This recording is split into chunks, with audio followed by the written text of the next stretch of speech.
This is an issue of too muchness. And at the core is we think we're not enough, that the only way we can earn a place in the world is by constantly working for it. I want you to understand right now, you are enough. Just as you are enough. I'm not letting you off the hook. There might be areas in which you're not doing what you need to do. Okay, write that down. Write it down on that brain dump list and then choose what's one thing that I could do. I want you to use the muscle of consistency, right? Choose consistency over perfection. And then you will change your life in a meaningful, lasting way.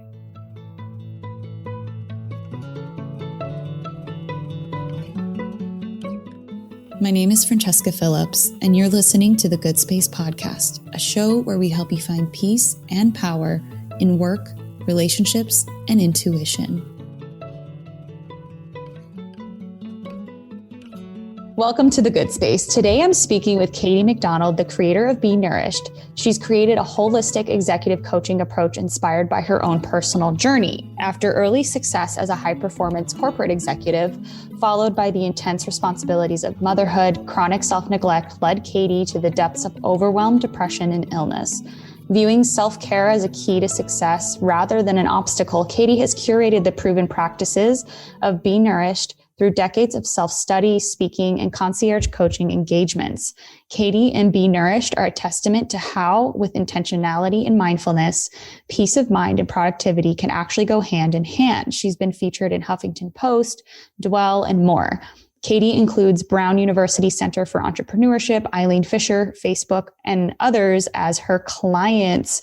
Katie, thank you so much for joining us on the show today. Thank you for having me.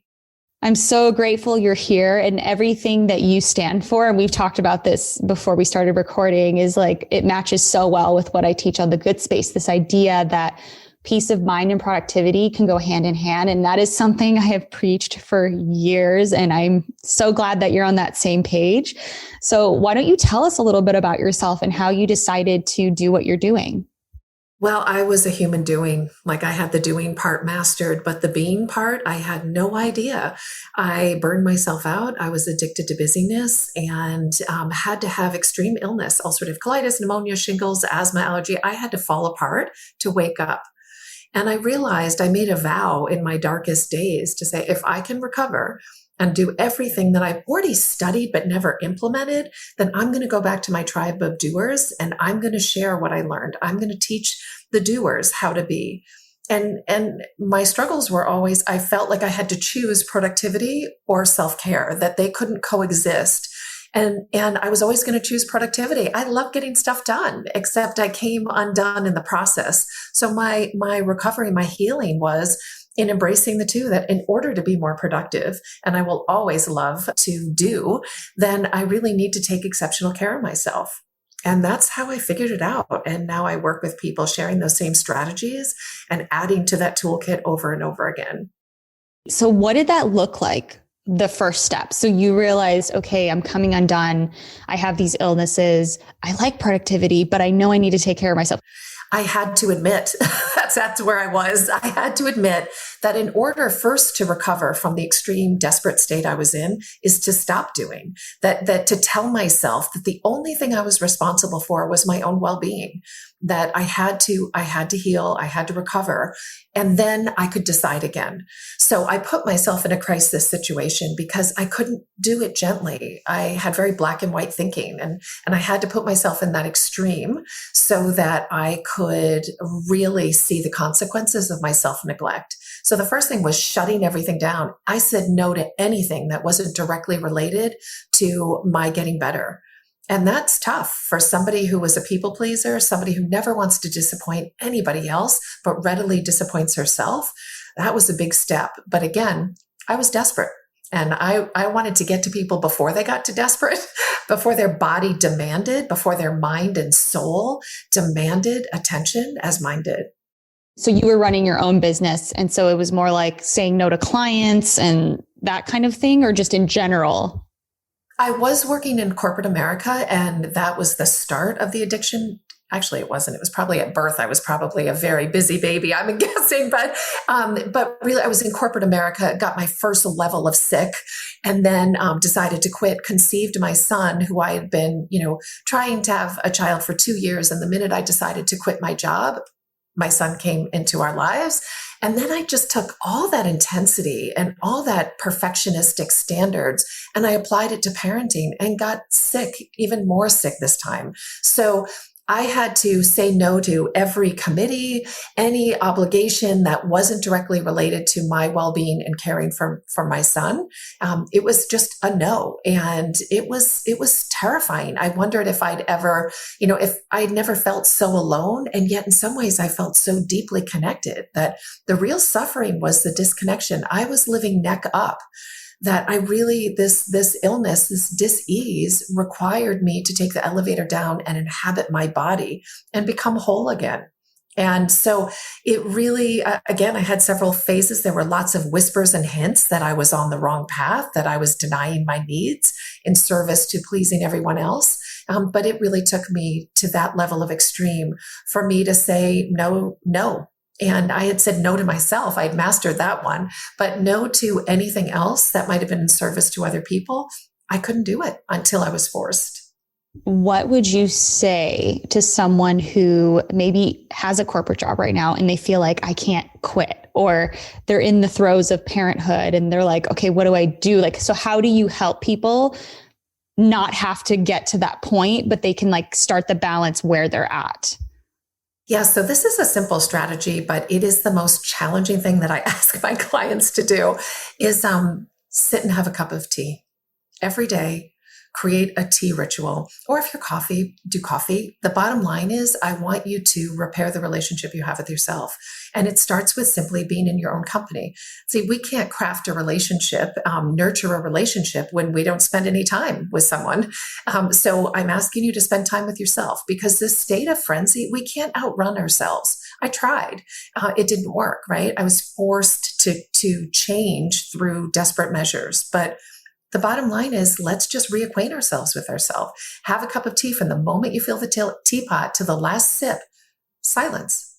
Just sit with yourself. No tech, no distractions, no anybody around you, just in your own company. And slowly but surely, our wisdom comes back. Our body and spirit, our mind, it's waiting for us to say, I'm here. I'm slowing down. I'm present. And the wisdom is there. We simply need to stop running. I'm glad that you brought this up, because it's essentially a ritual. And I feel like when we have rituals or morning routines, that's another thing that I always shout from the rooftops is have a morning routine. And you said it in such a great way that it's spending time with yourself. And I hadn't thought about it in quite those terms. And I think that, like you said, having a cup of tea or the coffee, that's actually a perfect way to almost have a meditative state for people who maybe are, resistant to meditation like I was, but this is almost a form of meditation. No, it is. It's the start of a mindfulness practice. We don't need robes. We don't need a mountaintop. We need to be in our own company. And that's something that, the artist Pink says in lyrics, the quiet scares me because it screams the truth. I mean, right? That's it. It screams the truth. And the truth is, wow, I'm tired. That might be what we see, how tired we are, or how depleted we are, or how disappointed or frustrated or stuck we might feel. Or, what I hear over and over again is who am I if I'm not doing? Right?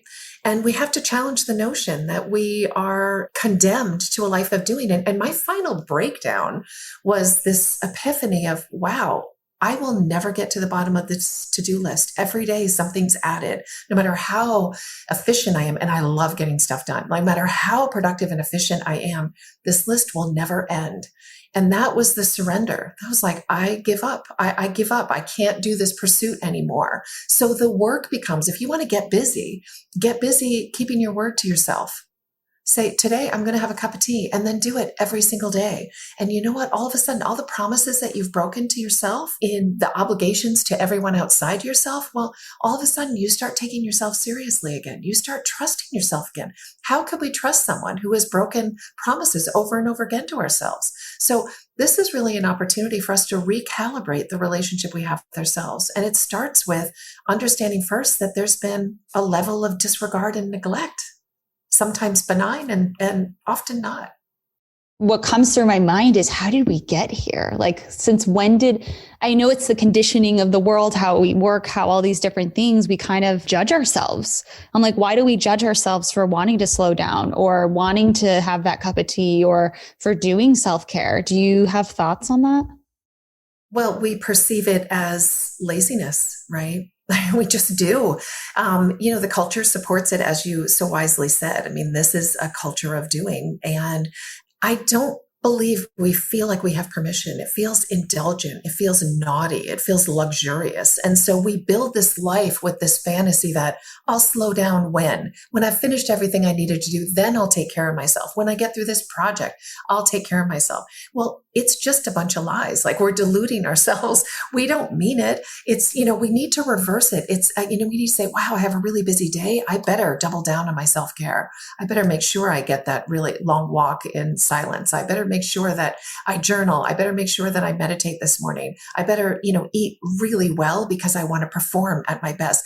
To think that our performance has nothing to do with the deposits that we make, like how we feed ourselves, how we feed our mind, how we nourish ourselves, to think that it's disconnected from our performance. Well, that's delusional. It's an athlete understands that everything that they consume is reflected in their output, in their performance. We need to adopt that same thinking. And all we need to do is try for 2 weeks. Just say, not about perfectionism. I tried that. I think, this idea that we don't have permission to take care of ourselves, and that if we do, see, for me, I had to get desperate to understand, like, oh my gosh, if I don't take care of myself, my son will suffer. How dare I create suffering for him when I'm in a position to do something different? I had to use my responsibility to my son to wake up my own responsibility to myself. It was that's how far removed I was. I was so outwardly looking that the inward glance, I really was afraid. And this is what I hear over and over again. We're afraid to look inward. We might not like what we see. And then we might feel that we're condemned, that that's our life, that we don't have any choices. We forget that every moment we can reinvent ourselves, that we can grow and evolve, not because we're broken, but because we're curious about our evolution. What is our potential? How can I tame that bully of my mind and actually have my own back? These are new questions that we weren't taught to ask. I feel like this is like the generation or the moment of changing that. And I wonder if it goes hand in hand with just how we used to work, right? It used to be industrial. Like, you always hear that, and how it was like the conveyor belt line, and you could see actually like what you're creating, what you're producing. And it was like a whole different mindset than this knowledge industry that we have now. But I want to point out how you were saying essentially that self-care, you have to prioritize it. It has to be first. And I remember actually the moment where that became the case for me as well. I caught myself doing that exact same thing where I would say, oh, I'll take a break when I finish this thing, or, oh, I'll read this book or take like a nap when this thing happens. And I remember thinking, wait a second, why is that the case? Like, why is it not, I'm going to do what is going to help me feel better now, and then I can do the other things. And I think that's an important mindset shift, is like, no, that is the priority. That is the first thing. Because I run a business, 2 businesses, copywriting and then the Good Space. And I remember feeling like really overwhelmed and stressed, and getting to the point where I was like, if I can't enjoy my life and have peace and health, then I don't want to do it. If this is what it takes to run a business, I don't want it. And it was that moment of being like, I pick my health over any of those success metrics, that things started to flow better and become more effortless. And so how would you recommend anyone listening, if they feel overwhelmed by life? Like, obviously the ritual that you talked about and a few other things, but like, what really is going to make that difference to put yourself first and that health first? Yeah. And like, what does that even mean? It's so hard to even know what that means, right? Like, it sounds so nebulous, and yet, and indulgent, right? So we have this idea of self-care as, they talk about the oxygen mask dropping. So the plane is, it's losing altitude and the oxygen mask drops, and we put it on ourselves so that we can help the people next to us, right? Totally, like we get it in that context of dire circumstances. Yet day to day, it's so easy to blow off. So one of the things I do is, remind ourselves that overwhelm is a habit. It's a habit and we can choose differently. So take a blank piece of paper and write it all out. Get it all out. Every thought, every birthday you're afraid you're going to miss, any task, be it business, personal, anything, get it all out. And what are we doing? We're creating space in our mind. See, we're hired often, or we hire ourselves if we're entrepreneurs, to be creative and agile and resourceful. And yet our brains are crowded with obligations and all these things, many of which don't even belong to us, right? There's somebody else's, but we're over functioning for everybody else and underperforming for ourselves. Right? We're compensating, we're over functioning and neglecting ourselves in the process. We only have so much capacity. So I would encourage you to get that piece of paper and let it all out and then walk away from it, because the act of doing that can be terrifying for a lot of people to look at it and say, oh, but I want you to remember when you see those, it might be pages at first, right? Now I'm down to like a paragraph, but it used to be pages and pages and pages. And we walk away, but we tell ourselves, everything on that list, all we did was clear it out. It's kind of like we're emptying our clothes closets for the season. We take everything out, and it doesn't mean that we're going to put everything back. A lot of those things don't belong to us in the first place. We need to delegate. A lot of it we need to delete, right? Some of it we need to do, and some of it we just need to donate, right? Let it go and gift it to somebody else. So I think it's important that we then look back at that list and say, okay, now what? This week, what are the 3 things that are going to be the most important project that I need to do that's most aligned with my highest self, most aligned with the most important, vital work that I'm going to do? And we start going through that list with a level of discernment that we lack. We lack filters. We don't lack information. We don't need any more content coming at us. What we need is to awaken the wisdom within us and to then have filters and boundaries to say, I choose this now. I'm holding myself accountable to 3 tasks this week. And they're going to be the right things to do. And then I give myself permission to parking lot everything else. I will revisit again next week. And anytime that overwhelm starts to build, just get back to that piece of paper and write it out and reassure yourself, parent yourself through the overwhelm and say, you know what, it's okay. I've got this. And I'm going to choose what requires and demands my attention, what I gift my attention to. I'm really glad you brought this up, because a lot of times people think it's their fault. They're like, something's wrong with me that I'm overwhelmed, or something that I am that I have a fault in. That's why I'm feeling this way. And it's like just what you said, that you don't need more information. We have so much information. It's more about filtering. And I love that distinction. And so if you're listening, I want you to remember there's nothing wrong with you. It's just we are in an age where we have so much stuff coming at us that we have to be our own filters. And it also reminded me of those times where I thought, oh, if I wanted to do something that I felt passionate about, I have to take all these courses and I have to learn all this information. And it just took me back to those days of like how I felt like everything had to be perfect. And so I wonder too, if part of the reason we have so much in our mind and on our plates that we think we have to do, if it comes back to that perfectionism and the people pleasing. And I'm sure all of it has some effect on it, but I really like that idea of like, what's actually most important and going to align with my highest self, and how can I do at least just 3 things during the week. I love that idea. Can you share with us how that actually made you feel more productive or be more productive when you did that? Yeah, I mean, the way that I set myself up is to feel like a loser every single day. It was like I would look at this mountainous list that, in a moment of clarity, I'd be like, there's no way I'm going to get this done. Like I knew I would fail. And yet I just had to try harder. The only lever that I knew how to pull was to just work harder, which is ridiculous, right? I started to really transform my life when I learned the art of discernment. I mean, you spoke so wisely to the too-muchness. We're suffering from too-muchness. And it's not the too-muchness leads us to scarcity, a scarcity of time, right? A scarcity of confidence, a scarcity of faith in ourselves. And what we need to do is simply just take a deep breath and say, this is an issue of too-muchness.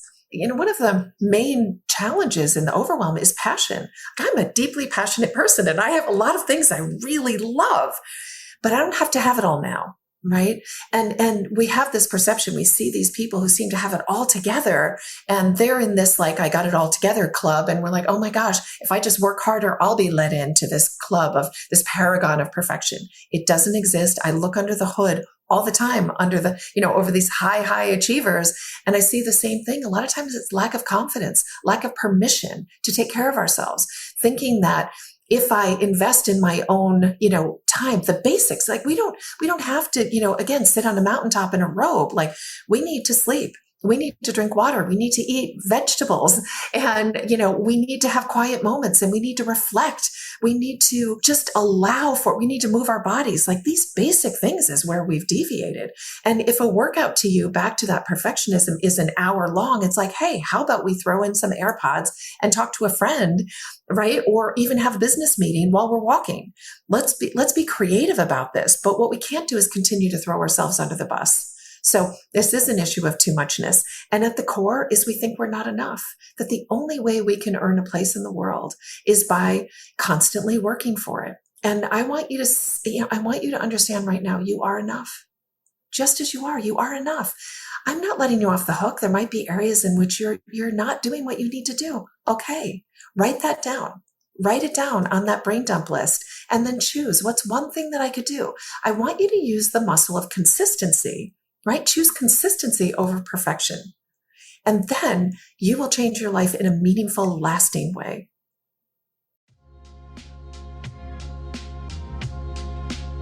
Do you struggle with time management and feel overwhelmed by everything you have to get done? And have you tried sticking to a regular schedule but get pulled every which way by shiny objects and demands from others? If you want to simplify your life and get better at being decisive, finally getting productivity down in your life, then this message is for you.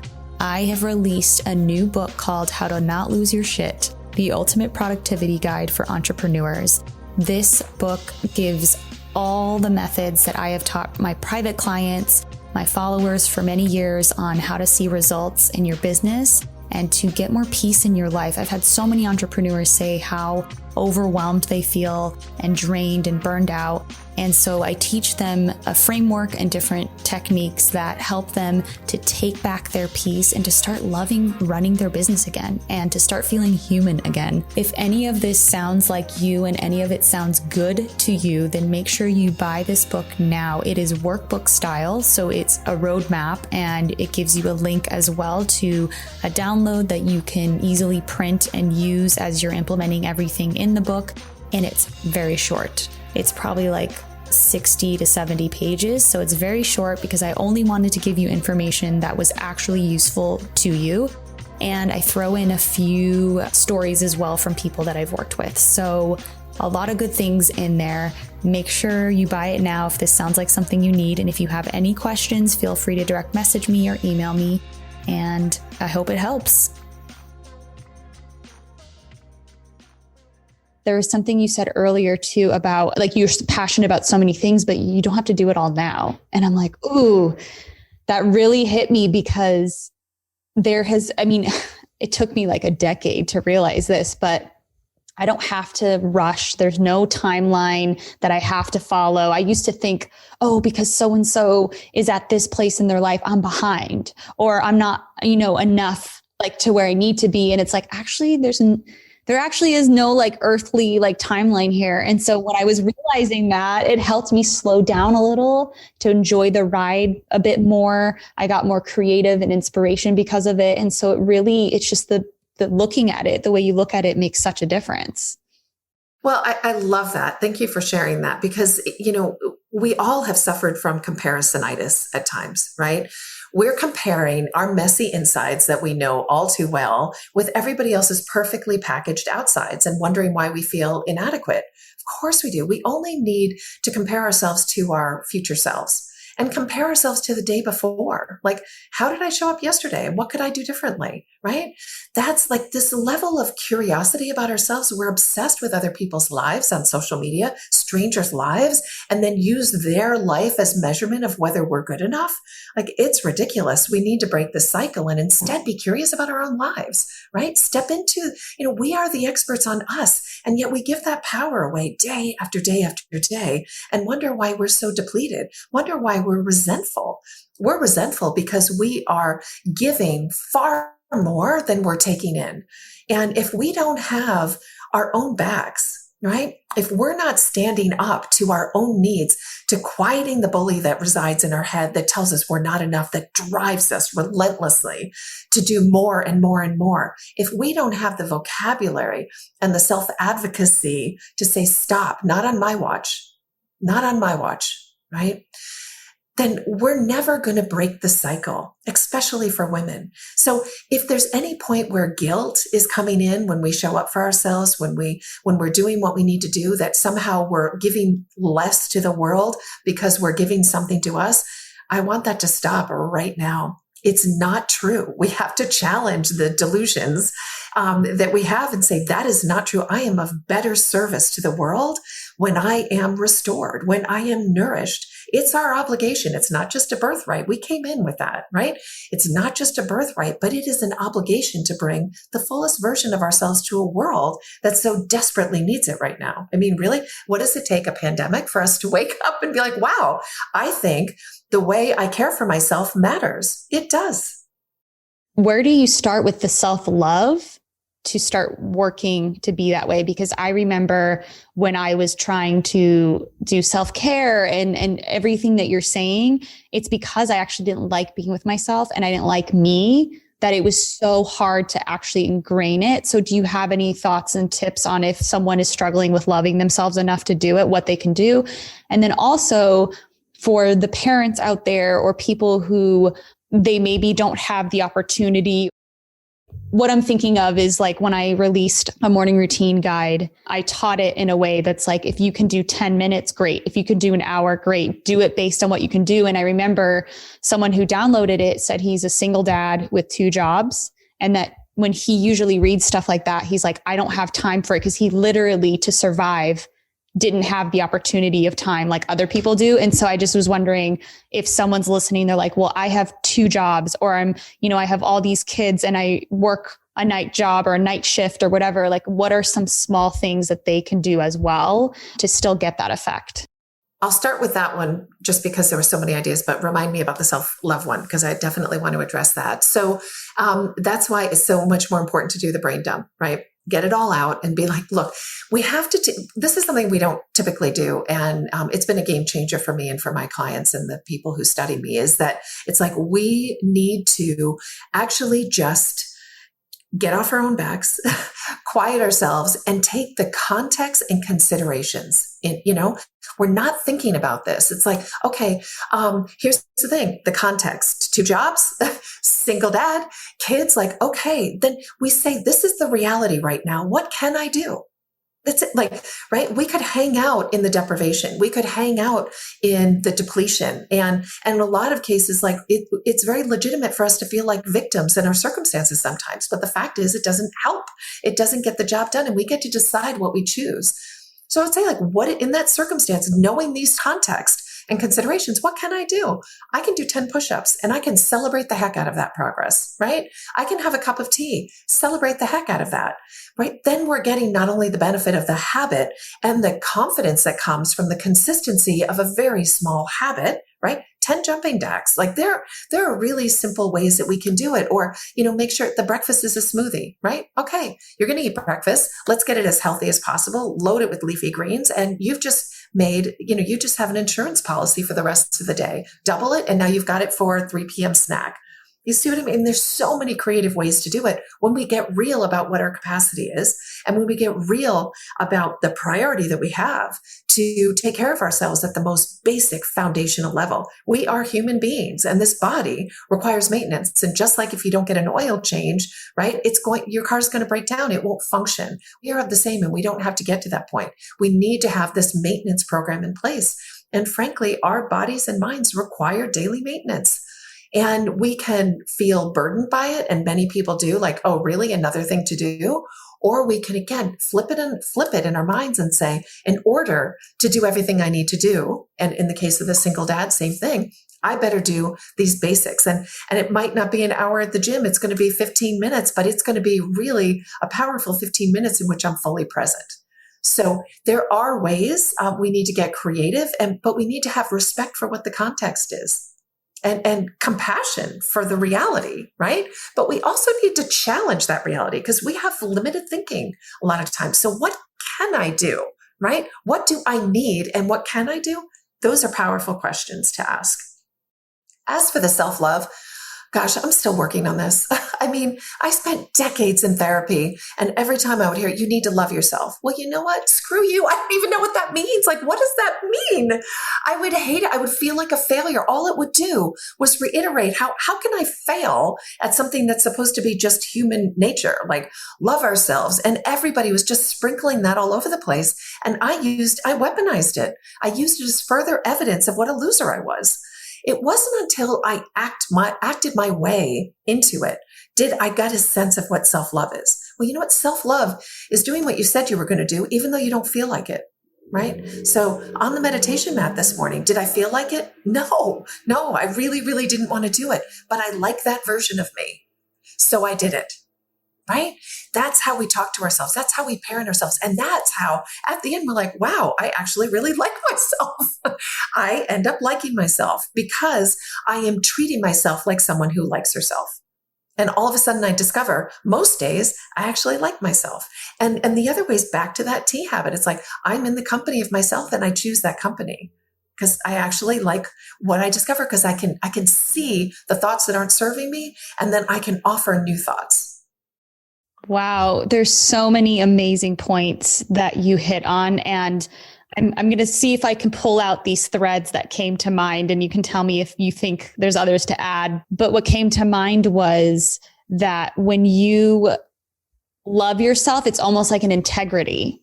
It's an integrity of what you say, like you do what you say you're going to do, but then you also like think, who do I like? Like, what is the person? Like, who would I like? And am I not acting towards becoming them? And almost like questioning yourself that. And I can definitely think of times in my life where I wasn't acting in integrity with who I wanted to be. And so that was a big conflict.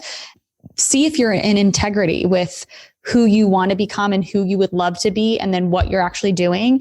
And then also with the context, I think all of us have seasons of life. Some of us will be busier than others. We'll go in a flow of like maybe not being as busy or whatever the case may be. And so like you said, keep that in mind, keep the context in mind. But then the biggest thing that I'm getting from our conversation is don't judge. Like we judge ourselves so much. And I know that the root of mindfulness and like the root of what Michael Singer talks about on the Untethered Soul, or like Eckhart Tolle, is when you're feeling something, when you're experiencing something, when something doesn't go your way, it does go your way, you don't have to judge it. Like I know so many times where if I messed up or I felt overwhelmed, I'm like, oh, like I'm so mad at myself for this happening, or I judged myself. And that's why the pain came. But I feel like it's okay to just let things exist, let emotions exist, let experiences and all of those things exist, and you don't have to judge it. And I feel like that releases so much of that heaviness. Yeah. I mean, what you're talking about is compassionate curiosity, right? If we could replace judgment with curiosity, boy, we catapult in growth, right? Be curious about yourself. Like, stop stalking strangers on social media and genuinely be delighted about yourself, and not the self-engrossed way, but like the more evolved we are, then the more we're bringing intentionally into the world. And it's the unexamined life that creates so much messiness. I really believe that's the source of wars, right? That's the source of suffering. So I would encourage you, when an emotion comes up or you made a mistake, your choice, you remind yourself, I have the capacity to reinvent myself right now in this moment, right? I'm going to study what happened, right? And then I'm going to choose again. And it's so liberating to understand that, like, we don't have to be afraid that, if every time we grow or take a step towards growth, that we shame ourselves, then we're not going to want to grow. We instead need to say, I'm going to create this safe culture of curiosity, and then be like, wow, that's really interesting. I handled that situation that way. I just went to an event last night, and it's the first time I've been, kind of out into the world. And I was like, oh, I said that. I shouldn't have, I was reflecting on the day. Oh, I shouldn't have said that. It wasn't as thoughtful as I want. And I just stopped and said, okay, good to know. So next time I'm going to slow down a little bit, and I'm going to catch myself. And then I asked, do I need to apologize? Did I hurt anybody? Right? And then if the answer is yes, then I address it. I have full capability and full confidence in my ability to own my mistakes. And that's liberating. I can't control how somebody else responds to it, but I can control how I respond to it. I have 100% responsibility in how I react. And that's really empowering to know that I'm willing to take responsibility. And then I'm willing also to forgive myself. And then you can tackle anything, right? Then there's nothing to be afraid of. If you remember that I can recover from anything, because I will come with integrity, that if I made a mistake, it's because I fell asleep just for a moment, and now I've woken up. On the subject of being reactive versus proactive, I was looking on your Facebook page, and you had a quote that said reactivity is an indulgent habit. And I loved how you worded that. So can you talk about that a little bit? Yeah. I mean, a lot of us are drama queens. Like, we got to get off the stage, right? Save drama for the theater. It doesn't belong. Like, I think of it as like firefighters, right? Like, every day we're just donning the firefighter gear, and then we're cursing how heavy and hot it is. And we're blasting fires that we set because of our self-neglect, that we set because we weren't intentional, or that we're overfunctioning for everybody else. We're highly capable people. Your audience are high achievers, right? That makes us susceptible to compensating for everybody else who isn't operating at our level. It's easier to just get it done ourselves, right? Out of my way. Let me get it done. I'll get it done faster and better. And as a result, we are, rescuing all day long. And we really have to step back so others can step up, right? And we have to step back so that we can step up for our own needs. So this is, reactivity is lazy. It's just the easy thing to do. It's just somebody, we wake up and somebody sends us an email, and all of a sudden we're, reacting to that. It's like, if you haven't planned your day, then you're living out somebody else's plan for you. Like, ugh, that's like, let that sink in, because there is a plan. It's just, is it yours? And if it's not yours, then you got to see that, and you got to step up and step into your own life and author your own life, and make sure it's a book you want to read, right? A story that you find compelling. And if it's not, that's on you, right? So what do you need to do to make your life fascinating enough to you? Oh, it's so good. What books are you reading right now, or that you would recommend people listening to read? Yeah. Oh my gosh. There are so many. One of the books I'm really excited about coming out is with Dan Sullivan and Ben Hardy. And it's The Gap and the Gain. I'm really fascinated by that work. And really it's about celebrating, right? The ways in which we've grown, instead of comparing ourselves to the aspirational, where we aren't, and then feeling, insufficient, but really learning to celebrate what it is we have accomplished. That is a ever evolving skill for me. And so I love that. I love that information. And I'm really interested in Cal Newport's work. And it's all about really just managing our time, managing technology, because it's a tool to serve us. And yet we're often in servitude to it. So these, in both cases about intentionality, and, the word deliberate has liberate within it. So instead of seeing deliberate as stifling, see it as liberating. It liberates us when we have enough structure, enough scaffolding to hold us upright. I love Cal Newport, and obviously Dr. Benjamin Hardy. I love his stuff too, but I'm actually almost done with Deep Work by Cal Newport. Life-changing. I feel like what he talks about with like having shallow work not be the main thing you focus on, but deep work, and then you sprinkle in shallow stuff in between. I'm like, is the only way this will work is if all companies adopt it? Because I feel like someone working in a corporate job, it would be so hard to schedule for deep work when everyone else works on shallow work. So Well, I think that's true, but I've got to tell you, in my work, in my concierge coaching, my clients end up being the warriors in their workplace. If they're not, they're often running the show or, at high levels of management, or it's their own company. But there have been a lot of people that have just felt like this isn't a culture that supports that. I was like, well, then you need to lead the way. And the fact is they lead the way. They change the culture because it takes one brave soul, the pioneer, to say, look, if you want to keep me, this is what it's going to take. And this is how I'm going to work. And you know what? They're able to demonstrate very quickly how much more effective they are. That when somebody is examining their lives and tweaking their habits with intentionality and curiosity and compassion and nourishment, it's like everybody notices. They sometimes can't figure it out. I hear this all the time. People say, like, they're all like, I knew something was going on. Like, they're curious. Like, what is this? They feel your power when you step into the responsibility of being your best self, right? So it can happen. It takes one person, because then when you can document just so clearly how much more effective you are when you're well, everybody's going to do it because we're longing for it. We are separated from ourselves. And so we have to be the ones that are listening to this podcast, this episode, are ones that are the courageous few that have to change the world. And that's why we have to suit up. That's why we have to armor ourselves with exceptional self-care. That's so great, Katie. Thank you. Where can people find you? On LinkedIn and Be Nourished. And then also my website is b.nourished.com, BNOURISHED. And you can sign up for my newsletter or schedule a complimentary discovery call if you're interested in the concierge coaching. And we will make sure to link all of that in the show notes so it's easy for them to hop on over. And if there's one last thing you would want to leave with people listening, or even just a takeaway. Get over yourself. Get over yourself. You have permission. You have permission. Abracadabra, Kalamazoo, bippity boppity bippity boo, poof. You have permission. Self-care is not indulgent. Self-neglect is selfish. Thank you, Katie. I appreciate it. Thank you. Now it's time for an affirmation.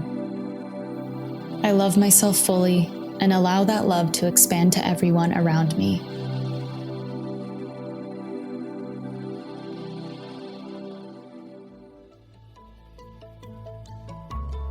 If you found today's tips inspiring or thought-provoking, share it right now on social media and make sure to tag me at Francesca A. Phillips or at Find Your Good Space, and also weigh in the comment section at findyourgoodspace.com. You can find links in the show notes.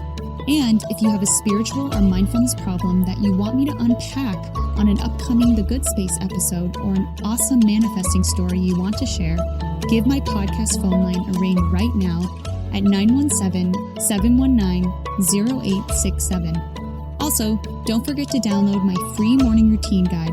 It's what helps me reduce my anxiety, increase productivity, and so much more. The link to everything I mentioned is in the show notes. See you soon.